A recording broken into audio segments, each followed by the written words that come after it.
Have you ever had a moment of complete clarity about yourself? Not the kind where you hear somebody else's story and think, oh, that sounds familiar. I mean the kind where you suddenly see your own pattern for exactly what it is. You realize you keep asking other people what they think because getting their approval feels so much safer than trusting your own intuition. You realize the reason you keep preparing and researching and refining isn't because you need more information, but because getting started is going to make the possibility of failure real. Maybe you've known for months or years that you need to have a conversation about something that's no longer working. And for a moment, that insight actually feels like change. You think, oh, there it is. I finally understand why I do this. Now that I can see it, of course it's going to stop. And then the situation comes around again. Someone asks you for something and you say yes before checking whether you actually want to do it. Or you open the application, look at the deadline, and decide you need to think about it for one more week. You begin to have the conversation and you feel the other person's discomfort and you immediately soften what you were trying to say. And suddenly, you're doing the exact thing you now understand perfectly well. Now, that experience can be especially discouraging for a self-aware woman because you do know better. You've read the books, you've listened to the podcasts, you might have gone to therapy, hired coaches, filled journals, and taken courses and even underlined enough meaningful sentences to qualify for some kind of honorary degree in personal self-growth. You can explain the pattern. You might even know where it came from. So why on earth can't you stop doing it? That's what we're talking about today. The gap between understanding a pattern and responding differently when the pattern is actually activated. Because insight can show you the pattern, but practice is what changes your response to it.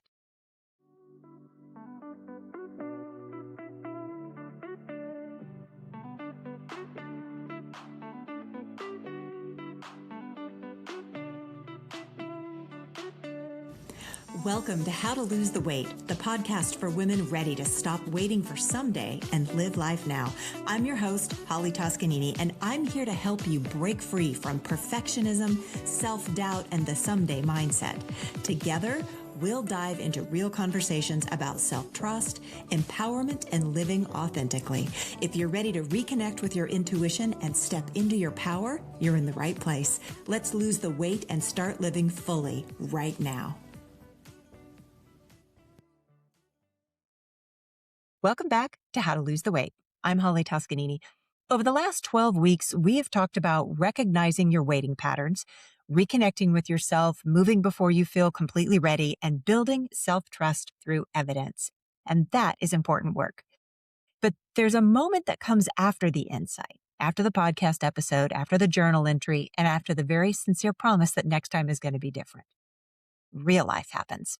And real life has a way of making everything you understood while sitting peacefully on your couch considerably more complicated when another human being is standing in front of you waiting for an answer.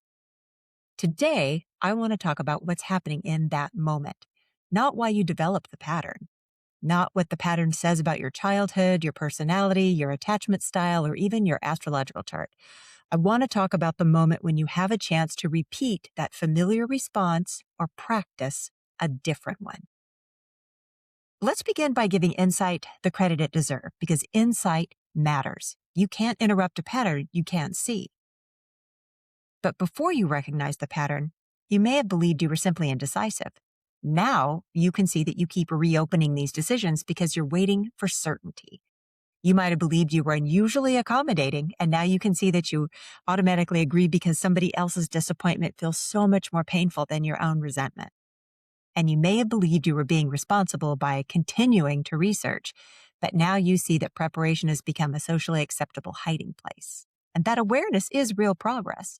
It gives you language, and it can help you stop treating every repeated pattern as proof that there's something fundamentally wrong with you. But insight has a specific job, and its job is to make the pattern visible. Its job is not to automatically replace the pattern with a new response. And that's where a lot of us get frustrated. We assume that once we understand why we do something, we're not going to do it anymore. But knowing and doing are not the same skill. You can watch a documentary about strength training without becoming any physically stronger from learning about it. And you can understand the whole mechanics of playing a piano without being able to sit down and actually play anything. You can definitely understand that you're allowed to disappoint somebody and then still find yourself explaining a perfectly reasonable no, like you're presenting evidence to a jury. That new response requires a lot of practice. And the old response has already had a lot of practice. You have practiced keeping the peace and looking for reassurance. You've practiced waiting for the ideal moment and thinking through every possible outcome. You might have even practiced some of these responses for decades. So, of course, they're automatic. Of course, they feel comfortable and familiar. And of course, they show up before that wiser, more intentional response has even found its way to your lips. That doesn't mean the old pattern is permanent. It means recognizing it is only the beginning. Remember, insight matters, right? Most of your insight happens when you're in a relatively calm place, like listening to this podcast during a walk or talking through something with a really good friend. Maybe even when you're writing in your journal on a Sunday morning, feeling clear and committed to becoming a woman with excellent boundaries. That pattern, however, tends to show up under pressure. It shows up when someone's not exactly happy with your answer. It shows up when the outcome isn't guaranteed and when you're tired, rushed, afraid of being judged, or aware that taking action is going to make that situation real. That's why you can understand something completely in one situation and still struggle to act in another.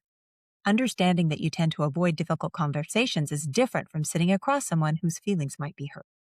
Understanding that you need to make a decision is different from making one when you can't guarantee that it's going to be the right decision. The pattern becomes powerful in that moment when discomfort shows up. And this is the part I really want you to hear. The goal isn't to eliminate the discomfort before you respond differently. The goal is to practice a different response while some discomfort is still present. You can say no and still feel a little guilty. You can make a decision and still wonder whether another choice might have been a better one. And you can get started without feeling 100% confident. You can definitely take a first step without getting unanimous approval from your internal board of directors. The presence of discomfort doesn't mean you're making the wrong move. It means you've reached a place where the old pattern normally takes over. When we try to change a pattern, we often make the target just way too big. We might say something like, oh, I just need to become more confident. I just need to stop people pleasing. I need to trust myself and my intuition. And those all may be meaningful goals, but they're difficult to practice because they don't tell you what to do in real time. Instead, I want you to find one specific moment. Where does your understanding break down in real life? Maybe you know you need to set a boundary, but the pattern takes over whenever a specific person questions it, right? Maybe you've already made a decision, but that pattern takes over when that doubt sneaks in and you start asking everybody you know whether you've made the right choice. The useful question isn't simply, what pattern do I have? The more useful question is, at what exact moment does the pattern usually win? Is it when somebody's pushing back? When you imagine you're being judged? When you can't control the outcome? Maybe when you have to choose without complete information, or when you realize that moving forward means letting go of another possibility. That specific moment is where the practice belongs, not across your whole life and not across your entire personality, in that specific moment. Because there's a condition hiding under that delay. And once you identify the moment, you ask yourself, what condition are you waiting to meet? What patterns are built around an unspoken condition? Maybe I'll start when I have enough time to do it perfectly, or I'm 100% positive it's going to work out. Or when the condition sounds reasonable. That's why it works so well. The problem is that many of these conditions can't be met before you take action. You feel confident after you get started, not before. Clarity becomes so much sharper when you interact with reality. And a decision can be thoughtful without being 100% risk-free. Another person's approval can't be guaranteed. And doubt is going to continue to creep in after you've made the right choice for you. It happens. And if you wait for those conditions to disappear, waiting becomes the new plan. So instead of asking, how do I make myself feel completely ready? Try asking, what am I requiring myself to feel or know or guarantee before I allow myself to move? Then ask, can that condition be met before I act? And yeah, sometimes the answer is going to be yes. Maybe you truly do need more information, or the timing is genuinely wrong, or you do need some rest. But sometimes the honest answer is no. You can't know exactly how the conversation is going to go before you have it, or whether the project is going to be successful before you begin. You can't guarantee that nobody's going to be disappointed by your decision. At that point, more waiting isn't giving you better information. It's just postponing your encounter with that uncertainty. This is where the micro pivot becomes especially useful. A micro pivot isn't a smaller version of your entire life transformation. It's one manageable opportunity to respond differently at the point where your old pattern usually takes over. Let's suppose you've been postponing an important conversation. The micro pivot may not be having the entire conversation today. It may be sending the message that gets that conversation scheduled. Suppose you keep researching a project instead of getting started. A micro pivot could be spending just 20 minutes making the actual thing without opening another tab to investigate the best possible way to make it. Or suppose you've already made a decision, but you keep going back to it and rethinking it. The micro pivot may be deciding that you're not going to ask another opinion for the next 7 days. You'll allow the decision to stand long enough to learn from it. The action should be small enough to do and meaningful enough to produce some information. And that last part really matters, because the purpose of the micro pivot isn't to prove that you can complete something. It's to prove or really help you discover what actually happens when you don't obey the old pattern. You say no, somebody's disappointed, but the relationship survives. You submit the application and feel exposed and vulnerable, but that feeling goes away. You stop reopening that same decision and your mind keeps generating questions, but you don't always have to find the answers. That's the evidence. And evidence has a different weight than encouragement does. You can tell yourself for years that you're capable of handling somebody's disappointment, but one experience of actually handling it teaches you something that encouragement can't. Repeating that action creates confidence. Beginning before you feel confident gives you proof. You can write "trust yourself" on a pink sticky note. One decision you allow yourself to make and live with begins building the capacity the sticky note was just politely suggesting. There's another part of practice we need to talk about. You won't respond differently every single time. You might recognize the pattern and still repeat it. You may agree to something you didn't actually want to do, and it's possible that you're going to spend the afternoon researching something instead of just getting started. The old response might take over before you catch it. And when that happens, your next move isn't to turn that lapse into some kind of verdict about yourself.